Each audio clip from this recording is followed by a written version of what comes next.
नमो भगवते वासुदेवाय नमो नमस्कार बंधुगण आपण मानक आम यूट्यूब चैनल को पुणी थे स्वागतम एवं शुभकामना। बंधुगण केमिति अछंती आपण माने आशा करुछु आपण माने समस्ते बहुत ही भलरे थिबे। କାହିଁକିନା ଭଗବାନଙ୍କ କୃପା ଆପଣମାନଙ୍କ ଉପରେ ସଦାସର୍ବଦା ରହିଛି। ଆଜିର ଏହି ଭିଡ଼ିଓରେ ମୁଁ ଆପଣମାନଙ୍କ ପାଇଁକିନା କହିବାକୁ ଯାଉଛି କି ଆଗାମୀ ଏହି 2 ଦିନ ଅର୍ଥାତ୍ ଫେବୃଆରୀ ମାସର 19 ଏବଂ 20 ତାରିଖର ଦିନ ଆପଣମାନଙ୍କ ପାଇଁକିନା କିପରି ଭାବରେ ସାବ୍ୟସ୍ତ ହେବ, ଆପଣମାନେ କେଉଁ କେଉଁ ପ୍ରକାରର ଏହି ଦିନକୁ ପ୍ଲାନିଂ ମଧ୍ୟ କରିବେ, କେଉଁ କେଉଁ ଜିନିଷରେ ଆପଣମାନଙ୍କୁ ଫାଇଦା ହେବ, କେଉଁ କେଉଁ ଜିନିଷରେ ଆପଣମାନଙ୍କୁ ସାବଧାନତା ଅବଲମ୍ବନ କରିବା ପାଇଁକିନା ପଡ଼ିବ, ଆଉ ଏହି ଦିନ ମାନଙ୍କରେ ଆପଣମାନଙ୍କର ସ୍ଥିତି ମଧ୍ୟ କିପରି ଭାବରେ ରହିବ, ଆପଣମାନଙ୍କର ଲଭ୍ ଲାଇନ୍ ସ୍ଥିତି କିପରି ଭାବରେ ରହିବ, କ୍ୟାରିୟର କିପରି ଭାବରେ ରହିବ ଏବଂ ବିଜନେସ୍ ଏବଂ ବ୍ୟାପାର ମଧ୍ୟ କିପରି ଭାବରେ ରହିବ, ତା ସହିତ ଆପଣମାନଙ୍କର ଲଭ୍ ଲାଇନ୍ ସ୍ଥିତି ମଧ୍ୟ କିପରି ଭାବରେ ରହିବ, ତା ସହିତ ଆପଣମାନଙ୍କ ସ୍ୱାସ୍ଥ୍ୟର କିଛି ମହତ୍ତ୍ୱପୂର୍ଣ୍ଣ ଇନଫର୍ମେସନ୍ ମଧ୍ୟ ମୁଁ ଆପଣମାନଙ୍କୁ ଦେବି। ଆଉ ଏ ଭିଡ଼ିଓ ଶେଷରେ ମୁଁ ଆପଣମାନଙ୍କୁ କିଛି ଉପାୟ ବିଷୟରେ ମଧ୍ୟ କହିବି, ଯାହାଦ୍ୱାରା ଆପଣମାନେ ଏହି 2 ଦିନକୁ ଆହୁରି ଅଧିକ ଶୁଭ ଏବଂ ଶାନଦାରମୟ ବୋଲି ସାବ୍ୟସ୍ତ କରିପାରିବେ। ତା ପୂର୍ବରୁ ଆପଣମାନଙ୍କୁ ସବୁଥର ପରି କହି ରଖିବି କି ଯେ ଆପଣମାନେ ଯଦି ଏ ଚ୍ୟାନେଲରେ ନୂଆ କରି ଆସିଛନ୍ତି ତେବେ ଏବେ ହିଁ ଯାଇକି ସବସ୍କ୍ରାଇବ୍ କରନ୍ତୁ ଏବଂ ପାଖରେ ଆସୁଥିବା ବେଲ୍ ଆଇକନକୁ ମଧ୍ୟ କ୍ଲିକ୍ କରନ୍ତୁ, ଯାହାଫଳରେ ସମୟ ସମୟରେ ସହିତ ସମସ୍ତ ଭିଡ଼ିଓର ନୋଟିଫିକେସନ୍ ଆପଣମାନଙ୍କୁ ହିଁ ସର୍ବପ୍ରଥମେ ମିଳିଯିବ। ଆସନ୍ତୁ ଏବେ ଜାଣିବା ଆପଣମାନଙ୍କ ପାଇଁକିନା ଏହି ଫେବୃଆରୀ ମାସର 19 ଏବଂ 20 ତାରିଖର ଦିନ କିପରି ଭାବରେ ସାବ୍ୟସ୍ତ ହେବ। ଯଦି ମୁଁ ଆପଣମାନଙ୍କୁ ବିଶେଷ ଭାବରେ କହିବି କି କ'ଣ ସତରେ ଆପଣମାନଙ୍କ ପାଇଁକିନା ଏହି 2 ଦିନ ପଜିଟିଭ୍ ହେବା ପାଇଁକିନା ଯାଉଅଛି।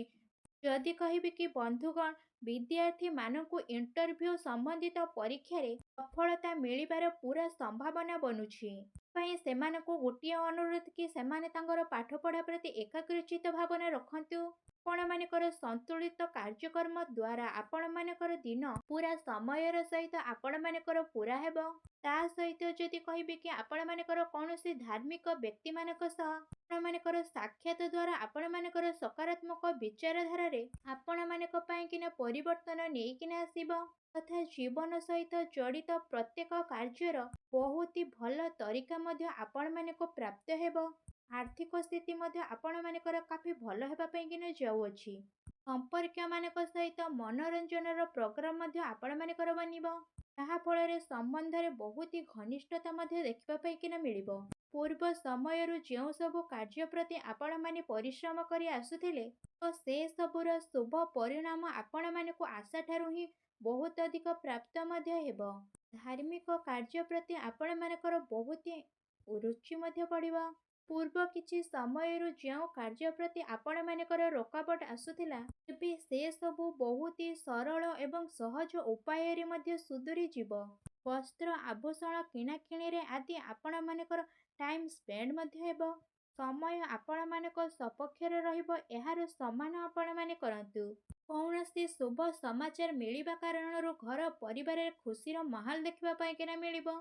ଆପଣମାନଙ୍କର ମହତ୍ତ୍ୱପୂର୍ଣ୍ଣ କାର୍ଯ୍ୟ ଦ୍ୱାରା ଆପଣମାନଙ୍କର କୌଣସି କାର୍ଯ୍ୟ ବହୁତ ଆସାନୀରେ ମଧ୍ୟ ପୂରଣ ହୋଇଯିବ। ଆପଣମାନଙ୍କର ଯୋଗ୍ୟତା ଏବଂ କ୍ଷମତା ଦ୍ୱାରା ପରିବାରର ବର୍ଗ ଲୋକମାନେ ଆପଣମାନଙ୍କ ଉପରେ ବହୁତ ପ୍ରସନ୍ନ ମଧ୍ୟ ହେବେ। କୌଣସି ବିଶେଷଜ୍ଞ ପରାମର୍ଶ ଦ୍ୱାରା ଆପଣମାନଙ୍କର ଯେଉଁ ହଜି ଯାଇଥିବା ଇମେଜ୍ ଆପଣମାନଙ୍କର ପୁଣି ଥରେ ଫେରି ଆସିବ, ଯାହାଫଳରେ ଆପଣମାନଙ୍କର ଆତ୍ମବିଶ୍ୱାସରେ ବୃଦ୍ଧି ମଧ୍ୟ ଘଟିବ। ତା ସହିତ ଆପଣମାନଙ୍କର ଘରରେ କୌଣସି ଧାର୍ମିକ ଆୟୋଜନ କରିବାର ଯୋଜନା ମଧ୍ୟ ବନିପାରେ। ଏହି ଦିନ ଆପଣମାନଙ୍କ ପାଇଁକିନା ବହୁତ ଭଲ ଦିନ ବୋଲି ସିଦ୍ଧ ମଧ୍ୟ ହେବ। ତା ସହିତ ଆପଣମାନଙ୍କୁ ଏହି ଦିନରେ ନୂଆ ନୂଆ ସଫଳତା ମିଳିବାର ଯୋଗ ମଧ୍ୟ ବନୁଛି। ଆସନ୍ତୁ ଏବେ ଜାଣିବା ଆପଣମାନଙ୍କର ଏହି ଦିନମାନଙ୍କରେ କ'ଣ ସବୁ ନେଗେଟିଭ୍ ମଧ୍ୟ ରହିବ। ଏହି ଦିନରେ ଆପଣମାନେ ଫ୍ରେଣ୍ଡସ୍ମାନଙ୍କ ସହିତ କୌଣସି ଜାଗାକୁ ବୁଲାବୁଲିରେ ଟାଇମ୍ ଆଦୌ ବି ସ୍ପେଣ୍ଡ କରନ୍ତୁ ନାହିଁ, କାହିଁକିନା ସମୟ ଆପଣମାନଙ୍କ ହାତରେ ବହୁତ କମ୍ ଅଛି। ଆପଣମାନେ ସେ ସବୁ ଟାଇମ୍କୁ ଯଦି ବ୍ୟର୍ଥରେ ବିପର୍ଯ୍ୟୟ କରିବେ ତେବେ ଆପଣମାନେ ବହୁତ ଆଘାତରେ ମଧ୍ୟ ପଡ଼ିବେ। ଆପଣମାନଙ୍କୁ ଯେଉଁ ସବୁ ବି ସୁବିଧା ମିଳିବାକୁ ଯାଉଥିଲା ସେ ସବୁରେ ମଧ୍ୟ ବ୍ୟାଘାତ ଘଟିବ। ତା ସହିତ ଆପଣମାନେ ନିଜର ଶାରୀରିକ ଊର୍ଜାକୁ ମଧ୍ୟ ବନିକିନା ରଖନ୍ତୁ। ତା ସହିତ ନିଜର ମହତ୍ତ୍ୱପୂର୍ଣ୍ଣ ଦସ୍ତାବିଜକୁ ଆପଣମାନେ ସମ୍ଭାଳିକି ମଧ୍ୟ ରଖନ୍ତୁ, କାହିଁକିନା କେହି ଜଣେ ଆପଣମାନଙ୍କର ଏହି ଭୁଲ ମଧ୍ୟ ଉଠେଇ ପାରନ୍ତି, ଯାହାଫଳରେ ଆପଣମାନଙ୍କ ସ୍ୱାଭିମାନକୁ ମଧ୍ୟ ବ୍ୟାଘାତ ଲାଗିପାରେ।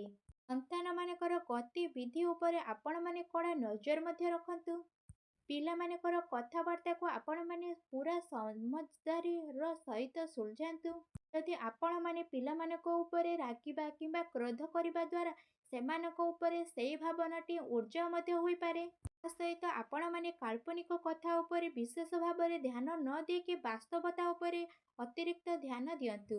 ତା ପୂର୍ବରୁ ଆପଣମାନଙ୍କୁ କୌଣସି ବି କାର୍ଯ୍ୟ କରିବା ପୂର୍ବରୁ ଆପଣମାନେ ସେସବୁର ଭଲ ଖରାପ ଥରେ ମାତ୍ର ବିଚାର କରିକି ଆପଣମାନେ ସେସବୁ କାର୍ଯ୍ୟକୁ ନିହାତି ଭାବରେ କରନ୍ତୁ। କାହିଁକି ନା କିଛି ଖରାପ ହେବାର ସମ୍ଭାବନା ମଧ୍ୟ ଏଇ ଦିନମାନଙ୍କରେ ଉପୁଜି ଯାଇପାରେ। ଏହା ସହିତ ଆପଣମାନଙ୍କର ଦିନ ଘରୁ ବାହାରେ ମଧ୍ୟ ବ୍ୟତୀତ କରିବା ପାଇଁକିନା ପଡ଼ିପାରେ। ତା ସହିତ ଆପଣମାନେ ଅଯଥା ଖର୍ଚ୍ଚଠାରୁ ମଧ୍ୟ ଦୂରେଇ ରୁହନ୍ତୁ। କାହିଁକି ନା ଆପଣମାନଙ୍କ ଆଗକୁ ଆସୁଥିବା ଟାଇମରେ ବହୁତ ଖର୍ଚ୍ଚ ହେବାର ସମ୍ଭାବନା ମଧ୍ୟ ରହିଛି। ତା ସହିତ ନିକଟଙ୍କ ସହିତ ମତଭେଦ ହେବାର ପୁରା ସମ୍ଭାବନା ରହିଛି। ସେଥିପାଇଁ କିନା ସାବଧାନତା ରୁହନ୍ତୁ। ଆସନ୍ତୁ ଏବେ ଜାଣିବା ଆପଣମାନଙ୍କର ଏଇ ଦିନମାନଙ୍କରେ ଲଭ୍ ଲାଇନ୍ ସ୍ଥିତି ମଧ୍ୟ କିପରି ଭାବରେ ରହିବ। ବିବାହିତ ଜୀବନ ଆପଣମାନଙ୍କର ସୁଖମୟ ରହିବ। ପ୍ରେମ ସମ୍ବନ୍ଧରେ କାଫି ମଜବୁତତା ଆସିବ। ପ୍ରେମ ଜୀବନ ପାଇଁକିନା କାଫି ଅନୁକୂଳ ଭରା ମଧ୍ୟ ରହିବ। ପାରିବାରିକ ଜୀବନରେ ଆପଣମାନଙ୍କର ସହଯୋଗ ବାତାବରଣ ଆହୁରି ଅଧିକ ଖୁସି ଭରା ମଧ୍ୟ କରିଦେବ ତଥା ଆକସ୍ମିକ ସମ୍ବନ୍ଧରେ ଆପଣମାନଙ୍କୁ ଘନିଷ୍ଠତା ମଧ୍ୟ ଦେଖିବା ପାଇଁକିନା ମିଳିବ। ପତି ପତ୍ନୀଙ୍କ ମଧ୍ୟରେ ମଧୁରତା ମଧ୍ୟ ଆସିବ। କୌଣସି ବି ମହତ୍ତ୍ୱପୂର୍ଣ୍ଣ କାର୍ଯ୍ୟରେ ଆପଣମାନଙ୍କର ଜୀବନସାଥୀଙ୍କ ପରାମର୍ଶ ଅବଶ୍ୟ ହିଁ ନିଅନ୍ତୁ।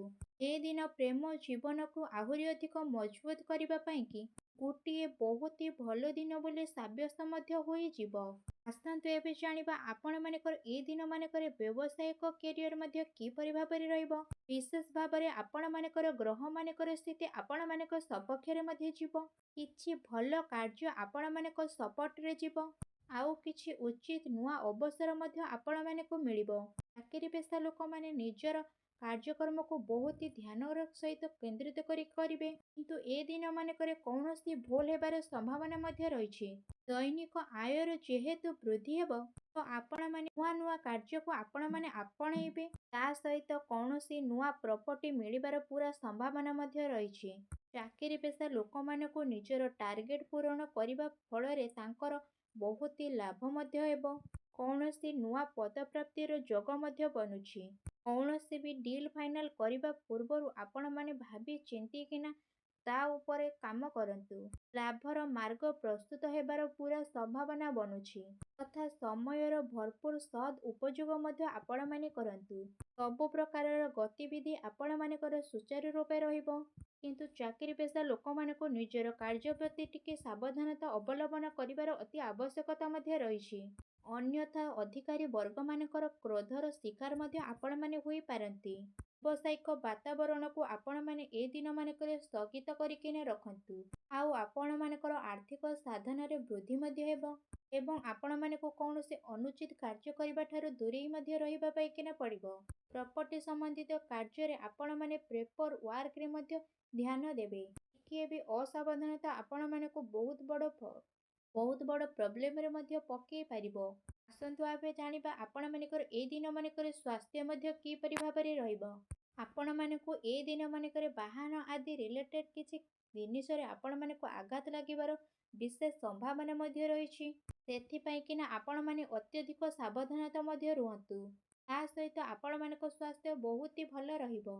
ତା ସହିତ ଆପଣମାନଙ୍କର ସ୍ୱାସ୍ଥ୍ୟକୁ ଆହୁରି ଅଧିକ ଭଲ ରଖିବା ପାଇଁକିନା ଆପଣମାନେ ପ୍ରତ୍ୟେକ ଦିନ ଯୋଗ କରନ୍ତୁ, ବ୍ୟାୟାମ କରନ୍ତୁ, ସୁଖାସନ କରନ୍ତୁ ଏବଂ ଆୟୁର୍ବେଦିକ ଜିନିଷର ଅଧିକତାରୁ ଅଧିକ ସେବନ ମଧ୍ୟ କରନ୍ତୁ।